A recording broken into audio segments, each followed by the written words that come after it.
வணக்கம். ஜனவரி 9ஆம் தேதி இன்னைக்கான 3வது பதிவு.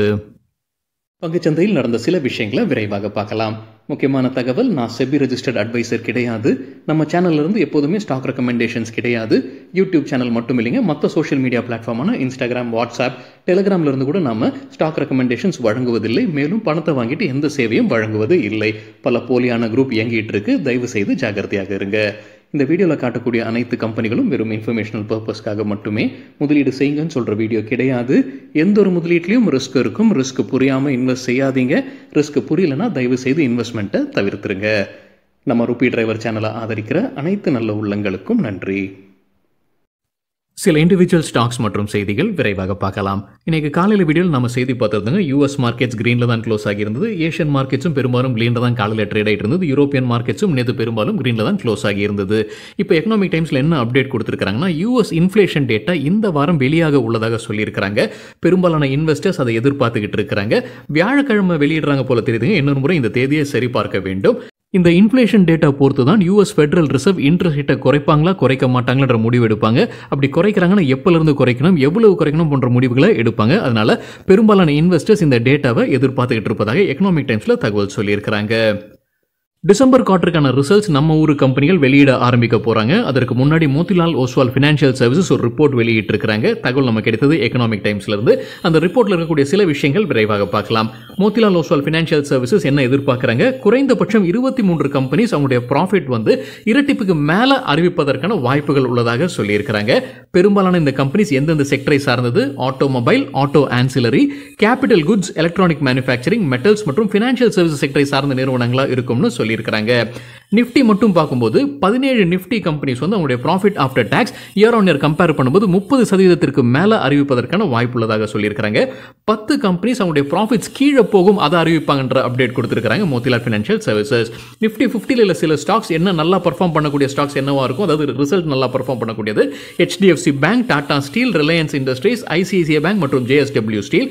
எந்தெந்த நிஃப்டி கம்பெனிகள் கீழே அறிவிப்பதற்கான வாய்ப்பு இருக்குது, அவங்க ரிசல்ட் கீழே போறதுக்கான வாய்ப்புகள் இருக்கு? Wipro, State Bank of India, Coal India, Tech Mahindra மற்றும் UPL. அவங்க ஒரு பட்டியலும் கொடுத்திருக்காங்க. இரட்டிப்புக்கு மேல ப்ராஃபிட்ஸ் அறிவிக்கக்கூடிய சில கம்பெனிகளுடைய பெயர்கள்: Hitachi energy, GAIL India, HPCL, KEC international, JK cement, united breweries, IOC, CEAT, JSW steel, Balkrishna industries, MRF, Voltas, Punjab national bank, Bandhan bank, Cyient, Avalon technologies, Lupin, LIC housing, BSC மற்றும் ஹிண்டல்கோ. பாரத் ஃபோர்ஜ் தரப்புல அப்டேட் இருக்கு. தமிழக அரசுடன் ஒரு ஒப்பந்தத்தில் வராங்க. தமிழ்நாட்டில் 1000 கோடி ரூபாய் முதலீடு செய்ய போறாங்க அடுத்த 5 ஆண்டுல. HDFC லைஃப் இன்சூரன்ஸ் கம்பெனி தரப்புல ஒரு அப்டேட் இருக்கு. சென்னை GST அத்தாரிட்டிஸ் அவங்களுக்கு டாக்ஸ் டிமாண்ட் நோட்டீஸ் அனுப்பி இருக்காங்க. கிட்டத்தட்ட 18 கோடி ரூபாய் கட்ட சொல்லி டாக்ஸ் டிமாண்ட், அது தவிர பெனால்டி கிட்டத்தட்ட 18 லட்சம் ரூபாய் கட்டணும்ன்ற ஆர்டர் பாஸ் பண்ணியிருக்காங்க. இதை எதிர்த்து கம்பெனி மேல்முறையீடு செய்ய போறதாக சொல்லியிருக்காங்க HDFC life insurance. Godrej consumer products அவங்களுடைய குவார்டர்லி ரிசல்ட் ஜனவரி 31ஆம் தேதி வெளியிட போறதாக அப்டேட் கொடுத்திருக்காங்க.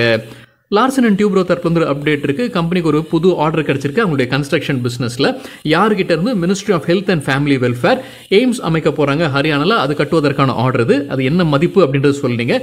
சிக்னிஃபிகன்ட் ஆர்டர்னு சொல்லியிருக்காங்க. கம்பெனி சிக்னிஃபிகன்ட் ஆர்டர்னு சொன்னாங்கன்னா அதோடைய மதிப்பு 1000 இருந்து 2500 கோடி ரூபாய் இடையே இருக்கலாம். பாரதி ஏர்டெல் தரப்புல அப்டேட் இருக்கு. அவங்க அதானி எனர்ஜி சொல்யூஷன்ஸ் உடைய 20 மில்லியன் ஸ்மார்ட் மீட்டர்ஸ்க்கான ஸ்மார்ட் IoT சொல்யூஷன்ஸ் வழங்க போறதாக அப்டேட் கொடுத்திருக்காங்க பாரதி ஏர்டெல். ருஷில் டெக்கர் தரப்புல அப்டேட் இருக்கு. இந்திய அரசாங்கம் கிட்ட இருந்து அவங்களுக்கு ஒரு அங்கீகாரம் கிடைத்திருப்பதாக சொல்லியிருக்காங்க. 3-ஸ்டார் எக்ஸ்போர்ட் ஹவுஸ் சர்டிஃபிகேஷன் கிடைத்திருப்பதாக அப்டேட் கொடுத்திருக்காங்க. இது கிடைக்கிறதுக்காக அவங்க எக்ஸ்போர்ட்டுடைய டார்கெட் 250 கோடி ரூபாய் அதை எட்டி இருக்கிறாங்க. 250 கோடி ரூபாய் எக்ஸ்போர்ட் டார்கெட்டை எட்டியதுனால அவங்களுக்கு இந்த அங்கீகாரம் 3-ஸ்டார் எக்ஸ்போர்ட் ஹவுஸ் சர்டிஃபிகேஷன் கிடைச்சிருக்கு. கம்பெனி என்ன இப்போ அப்டேட் கொடுத்திருக்காங்கன்னா, அடுத்த இலக்கு அவங்க என்ன வைத்திருக்காங்கன்னா 500 கோடி ரூபாய் எக்ஸ்போர்ட் இலக்கை எட்ட வேண்டும் அடுத்த 4 ஆண்டுல. அப்படி அவங்க எட்டும் வகையில் அவங்களுக்கு 4-ஸ்டார் எக்ஸ்போர்ட் ஹவுஸ் ஸ்டேட்டஸ் கிடைக்கும் அரசு கிட்ட இருந்து. கூடுதலான தகவல் என்ன கொடுத்திருக்காங்க? ருஷில் டெக்கர் அவங்களுடைய ஒட்டுமொத்த வருவாயில எக்ஸ்போர்ட்ல இருந்து வரக்கூடிய வருவாய் 26%. இப்போ அவங்க உலகம் முழுவதும் 51 நாடுகளுக்கு மேல ஏற்றுமதி செய்வதாக அப்டேட் கொடுத்திருக்காங்க ருஷில் டெக்கர். டாடா மோட்டர்ஸ்க்கு JP Morgan over weight rating கொடுத்திருக்காங்க. எதிர்பார்க்கிற டார்கெட் விலை 925 ரூபாய். தற்போதைய லெவல்ல இருந்து 15% அதிகரிப்பதற்கான வாய்ப்பு இருக்கு. ஜி என்டர்டெயின்மெண்ட் கிட்ட ஸ்டாக் எக்ஸ்சேஞ்ச் விளக்கம் கேட்டிருக்காங்க. காலையில் வீடியோ நம்ம செய்தி பார்த்துருந்தோங்க. ஷேர் பிரைஸ் விழுந்ததையும் நம்ம பார்த்துருந்தோம். சோனியுடனான மர்ஜர் விலகுவதற்கான வாய்ப்பு இருக்குது. சோனி அந்த மர்ஜர்லேருந்து விலகுவதற்கான வாய்ப்பு இருக்குன்னு ஒரு செய்தி நம்ம பார்த்துருந்தோம். இந்த செய்தி குறித்து ஜி என்டர்டெயின்மெண்ட் கிட்ட ஸ்டாக் எக்ஸ்சேஞ்ச் விளக்கம் கேட்டிருக்காங்க. ஜி என்டர்டெயின்மெண்ட் பதிலும் கொடுத்திருக்காங்க. ஜி என்டர்டெயின்மெண்ட் என்ன சொல்லியிருக்காங்க, இது முற்றிலும் தவறான செய்தி, எந்த ஆதாரமும் இல்லாத செய்தின்னு அப்டேட் கொடுத்திருக்காங்க ஜி என்டர்டெயின்மெண்ட். ஜெஃப்ரி சில கம்பெனிகளுக்கு அவங்களுடைய ரேட்டிங்ஸ் மற்றும் டார்கெட்ஸை கொடுத்துருக்காங்க. நிப்பான் ஏஎம்சிக்கு ஜெஃப்ரிஸ் பை ரேட்டிங் கொடுத்துருக்காங்க. எதிர்பார்க்குற டார்கெட் 540, முன்ன அவங்க சொல்லியிருந்த டார்கெட் 440, டார்கெட் பிரைஸை உயர்த்தி இருக்கிறாங்க. ஹெச்டிஎஃப்சி ஏஎம்சிக்கு ஜெஃப்ரிஸ் பை ரேட்டிங் கொடுத்துருக்காங்க. எதிர்பார்க்குற டார்கெட் 3890, முன்ன அவங்க சொல்லியிருந்தது 3230. கேஃபின் டெக்னாலஜிஸ்க்கு ஜெஃப்ரிஸ் பை ரேட்டிங் கொடுத்துருக்காங்க. எதிர்பார்க்குற டார்கெட் 660, முன்ன சொல்லியிருந்தது 570. மேக்ஸ் ஃபினான்ஷியலுக்கு ஜெஃப்ரிஸ் பை ரேட்டிங், எதிர்பார்க்குற டார்கெட் 1200, டார்கெட் பிரைஸை உயர்த்தி இருக்கிறாங்க. முன்ன அவங்க சொல்லியிருந்தது 1070. பிஎஸ்சி லிமிடெடுக்கும் ஜெஃப்ரிஸ் பை ரேட்டிங் கொடுத்துருக்காங்க. எதிர்பார்க்குற டார்கெட் 3000 ரூபாய், முன்ன சொல்லியிருந்தது 2700. சோபாக்கு ஜெஃப்ரிஸ் ரேட்டிங்கை டவுன்கிரேட் பண்ணியிருக்காங்க. ஆனால் டார்கெட் பிளே உயர்த்தி இருக்கிறாங்க. முன்ன பை ரேட்டிங் இருந்தது, டவுன்கிரேடுக்கு பிறகு ஹோல்டாக மாற்றிருக்கிறாங்க. டார்கெட் பிளே முன்ன 900 ரூபாய் சொல்லியிருந்திருக்கிறாங்க. இப்போ 1265 உயர்த்தி இருக்கிறாங்க. டிஎல்எஃப்க்கு ஜெஃப்ரிஸ் பை ரேட்டிங் கொடுத்துருக்காங்க. எதிர்பார்க்குற டார்கெட் 875, முன்ன சொல்லியிருந்தது 650 ரூபாய். காட்ரேஜ் ப்ராப்பர்ட்டிஸ்க்கும் ஜெஃப்ரிஸ் பை ரேட்டிங் கொடுத்துருக்காங்க. எதிர்பார்க்குற டார்கெட் 2635 ரூபாய், முன்ன சொல்லியிருந்தது 2100 ரூபாய். மோல்டெக் பேக்கேஜிங் குறித்து சிஎன்பிசி டிவி 18 கிடைத்த ஒரு தகவல், அவங்களுடைய விரிவாக்கம் பண்ணுறாங்க, உற்பத்தி விரிவாக்கம் பண்ணுறாங்க. 9000 10,000 டன் கெப்பாசிட்டி உற்பத்தி அதிகமாக்குறாங்க. நிதியாண்டு 2024 கம்பெனியுடைய மேனேஜ்மெண்ட் சிஎன்பிசி டிவி 18 பேட்டி கொடுத்துருக்காங்க. மைசூர் பெட்ரோ கெமிக்கல்ஸ் இன்னைக்கு இன்ட்ராடேல நல்லா பர்ஃபார்ம் பண்ணியிருந்திருக்காங்க. 7% அதிகரிச்சிருக்கு. கம்பெனி தரப்பு ஒரு அப்டேட்டும் இருக்கு. கம்பெனி ஒரு புது முதலீடு செய்கிறாங்க. யுனைடெட் கிங்டமை சார்ந்த QC பாலிமர் லிமிடெட்ல கண்ட்ரோலிங் ஸ்டேக் வாங்குவதாக சொல்லியிருக்காங்க. இதற்காக கிட்டத்தட்ட 1 மில்லியன் கிரேட் பிரிட்டன் பவுண்ட்ஸ் செலவு செய்கிறாங்க கம்பெனி. இந்த புது QC பாலிமர் லிமிடெட் எந்த பிசினஸ்ல இருக்கிறாங்க? ரீசைக்ளிங் பிசினஸ்ல இருக்கிறாங்க. பெட் வேஸ்ட் பாட்டில்ஸ்ல இருந்து ரீசைக்கிள்டு பெட் ஃபிளேக்ஸ் உற்பத்தி செய்யக்கூடிய நிறுவனம். நைக்கா குறித்து சிஎன்பிசி டிவி 18 கிடைத்த ஒரு தகவல், நைக்கா ஐபிஓ நேரத்தில் வாங்கின முதலீட்டாளர்களுக்கு ஒரு நல்ல செய்தி. ஐபிஓ விலை இப்போ கடந்திருப்பதாக சொல்லியிருக்கிறாங்க. ஐபிஓ விலையை காட்டிலும் இப்போ மேலே போயிருக்கு. இன்னைக்கு இன்ட்ராடேல நல்லா பர்ஃபார்ம் பண்ணியிருப்பதாக சொல்லியிருக்கிறாங்க. 200 பக்கத்தில் இருக்கு. 15 மாதத்தில் இந்த லெவலுக்கு இப்போ தான் வந்திருக்கு நைக்கான்ற அப்டேட் கொடுத்திருக்காங்க. கடந்த 4 ட்ரேடிங் செஷன்ஸ்ல 15% அதிகரிச்சிருக்கு நைக்கா.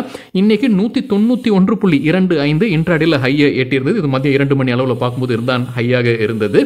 நைக்காவுடைய அட்ஜஸ்டட் ஐபிஓ விலை வந்து 187.25. அது என்ன அட்ஜஸ்டட் ஐபிஓனா, ஐபிஓக்கு பிறகு போனஸ் அல்லது ஸ்டாக் ஸ்பிளிட் ஏதாவது நடந்திருக்கும், அதுக்கெல்லாமே வச்சு அட்ஜஸ்ட் பண்ணி பார்க்கும்போது 187.25 அதை இன்னைக்கு கடந்திருப்பதாக தான் சிஎன்பிசி டிவி 18 தகவல் சொல்லியிருக்கிறாங்க.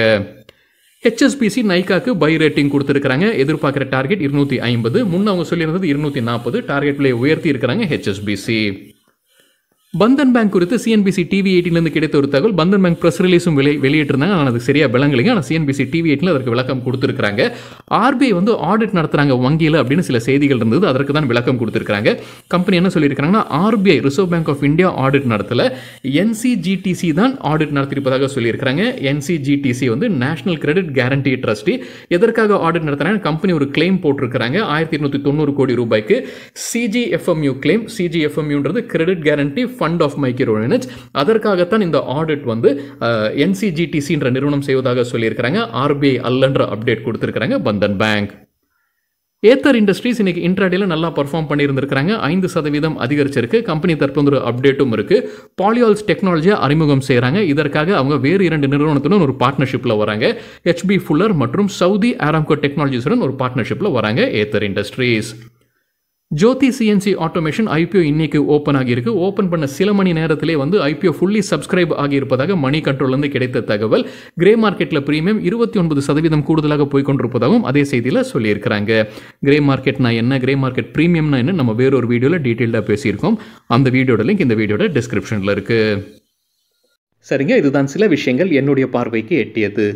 நன்றி, வணக்கம்.